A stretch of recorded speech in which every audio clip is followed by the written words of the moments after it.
Cyberbullying represents one of the most insidious forms of psychological aggression in contemporary society.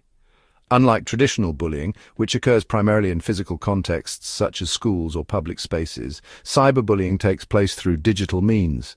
Social networks, chat platforms, instant messaging, email, online gaming, and public forums. Its pervasiveness and the ever-present nature of technology make it particularly difficult to manage. Key characteristics of cyberbullying: constant accessibility. The victim can be targeted at any time, day or night. Potentially global reach, messages, images or videos can go viral, exponentially amplifying the psychological damage. Anonymity of the aggressor. The use of fake profiles or pseudonyms makes it difficult to identify the perpetrator, increasing the victim's sense of helplessness. Persistence. Online content may remain accessible for a long time, even after deletion, creating long-lasting effects.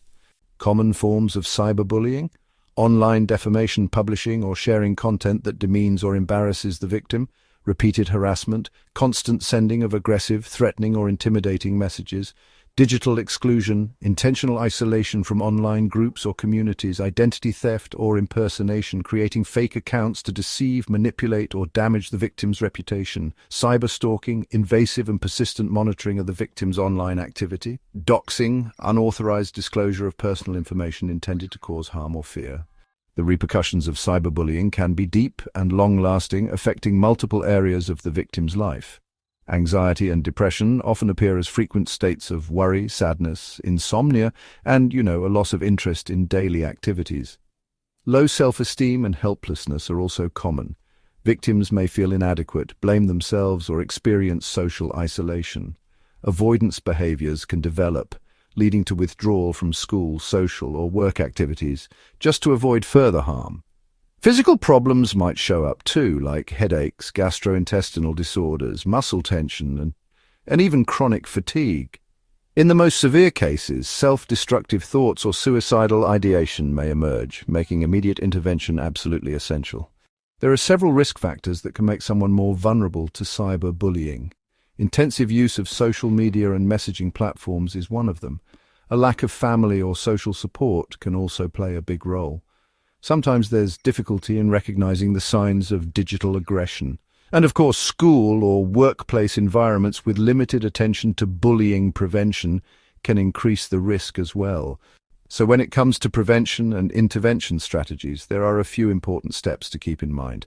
Digital literacy and awareness are crucial, teaching both young people and adults about safe technology use, privacy management, and, risk awareness. It's important to recognize and document incidents. Keeping screenshots, messages, and harmful content is crucial for reporting or legal action. Social support matters a lot too. Sharing the experience with family, friends or school officials helps reduce feelings of isolation and promotes a collective management strategy. Regulating digital tools like blocking, muting or reporting aggressors and correctly setting privacy options can also help. Targeted psychological support through counseling and therapeutic pathways helps victims process trauma, rebuild self-esteem and develop effective coping strategies. And finally, institutional and legal involvement. In severe cases, contacting authorities or using legal instruments may be necessary to protect the victim. Cyberbullying is a complex and multidimensional phenomenon that requires an informed and structured approach. Understanding its dynamics, recognizing warning signs, and adopting protective strategies at both the individual and social levels are key to fostering a safer and more respectful digital environment, while reducing the risk of long-term psychological harm. Prevention, support, and education remain essential tools in effectively addressing this challenge of the modern world.